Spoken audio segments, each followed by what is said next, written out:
Okay, so today I'm going to talk about the flight of the bumblebee. Many years ago, scientists believed that the flight of the bumblebee defied the laws of physics. They took the weight of the bumblebee and its wing area into account and did some calculations. They found from an aerodynamic point of view, the way a bumblebee flies doesn't make any sense. In fact, scientists believe that bumblebees couldn't even fly.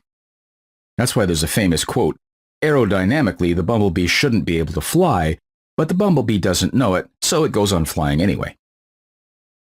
Now, you must be wondering how come we still see bumblebees flying around amidst the flowers. It turned out that scientists were wrong. The big misconception about bumblebee flight is the belief that bumblebees flap their wings up and down. In addition, the fluid dynamics behind the flight of a bumblebee are different from those that allow a plane to fly. An airplane's wing forces air down, which in turn pushes its wing upward. For bumblebees, it isn't so simple. They flap their wings back and forth. As a bumblebee takes flight, the angle to the wing creates vortices in the air like small hurricanes. The eyes of those vortices have lower pressure than the surrounding air and suck the wing upwards.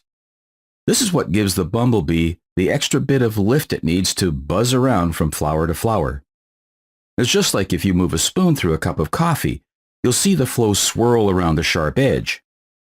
If you move the spoon quickly, you'll actually see a dimple at the center of the vortex, caused by the lower pressure. Amazing, right? But this is not what amazes me the most.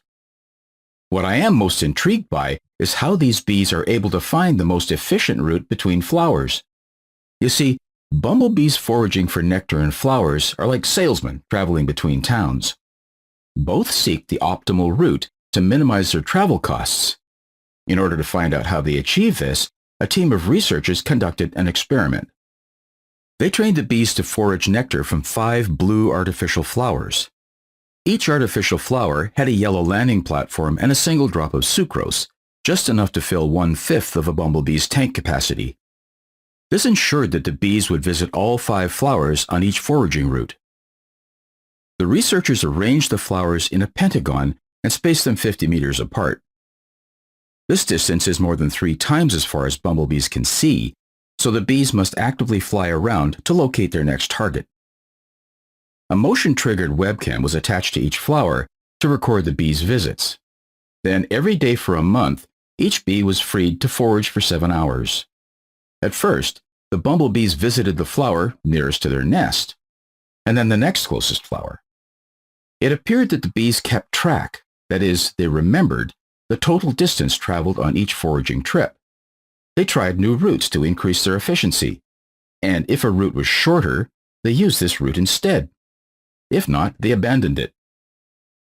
As their experience increased, the bumblebees were able to select the most efficient path to visit the flowers.